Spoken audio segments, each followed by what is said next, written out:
디즈니 같은 사례는 그 분기에만 1920만 명의 가입자가 이탈을 했습니다. 그렇기 때문에 분기예요? 인도에서요. 예. 인구수가 크니까 단위의 네. 개념이 달라지는 예. 티빙의 가입자가 느는데 오히려 작년 2분기는 영업 손실 규모가 478억 원으로 더 커졌습니다. 이상하죠? 가입자는 느는데 왜 돈을 더 잃을까? 지금 넷플릭스 오리지널로 제작 중 영화가 한 편 있어요. 영화 제작비가 4,300억 원. 되게 싸 보이는데요, 갑자기. 그죠? 안녕하세요. 오늘의 트렌드를 경제의 시선으로 풀어내는 에코스바 박구미입니다. 오늘도 새로운 패널 분들께서 이렇게 나와주셨는데요. 자기소개 부탁드립니다. 예, 저는 올해 2월까지 OTT 플랫폼에서 컨텐츠 마케터로 일을 했고요. 현재는 영화 저널리스트이자 영화 유튜버로 일하고 있습니다. 강경진이라고 합니다. 반갑습니다. 반갑습니다. 네, 안녕하세요. 저는 유진투자증권에서 미디어랑 엔터 산업을 분석하고 있는 이현지라고 합니다. 네, 반갑습니다. 네, 오늘 우리가 나눠볼 주제는요, 바로 OTT입니다. OTT, 뭐 이제 다들 몇 개씩 구독하고 계시잖아요. 주로 어떤 거 쓰세요, OTT?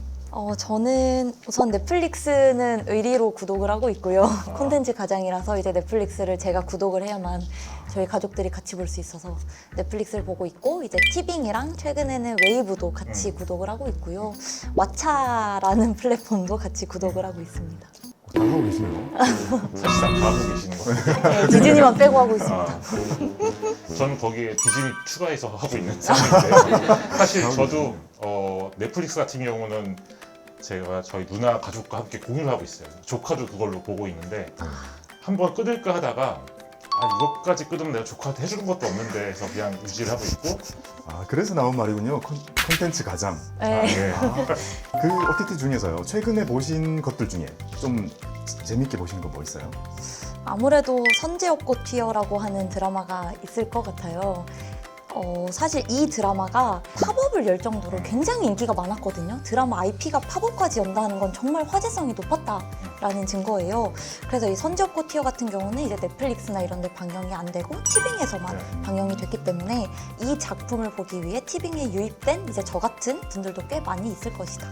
티빙 얘기를 할 수밖에 없는 게 올해부터 KBO 리그 중계, 온라인 중계 거를 따라서 중계를 했기 때문에 그 두 가지가 많이 시너지를 일으키고 있어요. 뭐 이런 상황에서 티빙의 그 시청 시간이 이런 것들이 다 놀러 갈 수가 없는 거잖아요. 당연히 그만큼 관심이 많으니까. 이제는 스포츠까지 다 OTT로 보는 시대가 벌써 됐습니다. 근데 스포츠 하면요, 원래는 좀 쿠팡 플레이 쪽에서 좀 많이 하다가 요즘에 이제 티빙까지 본격적으로 뛰어들고 있잖아요. 네. 이렇게 OTT들이 스포츠에 이렇게 달려드는 이유가 있을까요? 기존의 OTT 이용자들만으로는 이제 전체적 파일을 확장할 수가 없다. 그런 판단이었을 것 같습니다. 그러니까는 OTT를 우리가 보는 시간은 한정돼 있잖아요. 우리가 OTT 여러 개 가입해도 그거를 활용할 수 있는 시간이 정말 적거든요. 그런데 거기서 확장을 하려 했을 때 스포츠 팬분들은 그 중계가 없이는 살 수가 없는 사람들이니까 그분들의 시청 시간을 가져온다라는 개념이 있을 테고, 스포츠 중계권 요구가 그거를 계약하는 게 오리지널 시리즈를 만드는 것보다 좀 쌉니다. 따지고 보면은. 예를 들어서 티빙에서 이번에 KBO 리그 중계권을 따오면서 3년에 1,350억 원을 썼다고 하거든요. 그러면은 1년에 450억 원인데 보통 요즘 오리지널 시리즈 혹은 드라마 한 편, 한 시리즈의 제작비가 400억 원 정도 보시면 돼요. 그거로 비교하면 그렇게 많은 게 그렇죠. 아니네요. 그렇게 따지면 KBO 리그가 한 팀만 해도 1년에 144경기를 하는데 144편의 드라마를 하는 거죠, 말하자면. 팬들의 입장에서 봤을 때는. 그렇게 보면 너무나 가성비가 높은 시장이니까. 네. 아마도 그래서 쿠팡 플레이가 이후에 뭐 EPL 같은 것도 가져오려고 노력을 했고, 지금도 많은 OTT가 그런 스포츠 중계권을 가져오려고 애쓰고 있지 않을까, 그렇게 생각이 듭니다. 이런 경제적인 관점에서 볼 때 위원님께서 잘 설명해 주실 수 있을 것 같은데요. 풀어주시죠. 왜 OTT들은 스포츠에 열광하는가? 우선 티빙과 디즈니 플러스의 사례로 좀 설명을 드릴게요.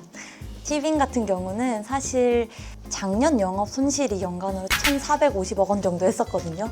그런데 드라마를 만들게 될 경우에 제작비가 크면 성공하면 좋습니다. 하지만 상각을 해야 되거든요. 그렇기 때문에 가입자가 많이 늘지 않으면 상각 부담이 커집니다. 그런데 OTT 업체들이 스포츠 중계권을 따게 되면 비용으로 그 분기에 떨기 때문에 비용에 대한 부담이 높지 않다는 게 첫 번째 장점이고요. 두 번째, 디즈니 같은 사례는 디즈니가 이제 인도 시장에서 핫스타라고 하는 플랫폼을 운영하고 있거든요. 그런데 그 핫스타는 뭐 때문에 잘 되냐면 인도에서 이제 가장 국민 경기인 크리켓 경기가 있습니다. 크리켓 경기의 인터넷 중계권, 스트리밍 온라인 중계권을 매년 확보를 해왔었는데 23년 2분기 때 그 스트리밍 중계권을 확보를 실패한 거예요. 그러면서 그 분기에만 1920만 명의 가입자가 이탈을 했습니다. 그렇기 때문에 분기예요. 인도에서요. 예. 인구수가 크니까 단위의 네. 개념이 달라지네요. 예. 그래서 이제 OTT 업체들이 스포츠 중계권의 영향력에 대해서 더 크게 깨닫게 되는 거죠. 아, 중요하구나, 이렇게. 이게 그럴 수밖에 없는 게 한번 팬은 계속 팬이잖아요. 계속 또 이 야구를 봐야만 살 수 있는 거고. 그러니까 의외에 굉장히 큰 락인 효과가 있는 거예요. 사실상 스포츠 중계라는 게. 네. 그렇게 봤을 때 디즈니의 그 손실도 이해는 충분히 갈 수 있네요, 진짜. 근데 최근 보면요, 결국 스포츠 쪽에서도 티빙이 잘하고 있고 드라마 쪽도 계속 지금 3연타 이렇게 하고 있잖아요. 계속 이렇게 티빙만 돋보이는 이유 같은 게 있을까요? 올해 초부터 KBO 리그 중계권을 가져간 이상 그건 주목받을 수밖에 없는 이슈였던 것 같아요. 아무래도 최근에는 선제고 티어가 가장 큰 이슈이지 않았나, 결국에는. 엄청난 인기였고 심지어 저도 봤을 정도니까 글을 쓰는 입장에서 궁금한 거죠. 이게 어떤 작품인데 사람들이 좋아할 수밖에 없겠구나라는 생각이 좀 들었었어요. 또 티빙이 더 그만큼 더 눈에 띌 수밖에 없지 않았나. 티빙이 그렇게 잘하고 있으면 그래도 이 왕자를 지금 차지하고 있는 이 넷플릭스와 좀 뭐 비빌 수 있는 상태일까요? 사실 한국 시장만 놓고 봤을 때는 아직까지 비비기에는 혼자의 힘으로는 좀 힘듭니다. 왜냐하면 티빙이 잘하고 있는 건 맞는데요. 넷플릭스 같은 경우는 OTT 중에서도 돈을 버는 OTT입니다.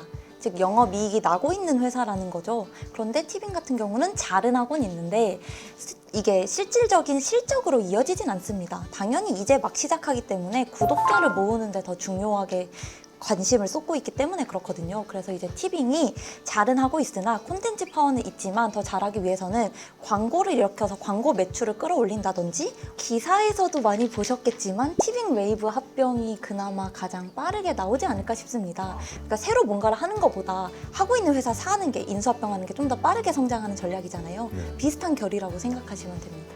네, 또 적자 얘기가 나와서 그런데요. 티빙 적자 진짜 크잖아요. 네. 근데 좀 잘 된다 해도 적자가 왜 그렇게 큰 거예요? 네, 진짜 마음이 아픈데요. 사실 이 플랫폼이라는 게 한순간에 돈을 벌기가 쉽지 않아요. 넷플릭스도 돈 벌기까지 되게 오래 걸렸거든요. 그런데 티빙 같은 경우는 이제 앞에서 말씀드린 것처럼 23년 1분기 때 영업 손실이 400억 정도 했었습니다. 그런데 오히려 가입자는 계속 늘고 있거든요. 놀랍게도 티빙이라는 플랫폼을 많이 구독하시는지 모르겠는데 연간 100만 명씩은 꼭 가입을 합니다. 놀랍죠? 새로 하는 사람이 100만 명이라고요? 네. 티빙의 가입자가 느는데 오히려 작년 2분기는 영업 손실 규모가 478억 원으로 더 커졌습니다. 이상하죠? 가입자는 느는데 왜 돈을 더 잃을까? 왜냐하면 콘텐츠 제작비 투자도 있긴 합니다만 앞에서 말씀드렸던 상각. 콘텐츠를 큰 거를 만들면 드라마 제작사들이 한 번에 비용으로 떨 수가 없어요. 규모가 말씀하신 것처럼 400억, 500억 크기 때문에. 그런데 비싼 만큼 가입자가 안 늘어온 거예요. 그러니까 매출이 커버가 되지도 않았는데 이미 이 드라마를 만들었으니 상각을 해야 한단 말이에요.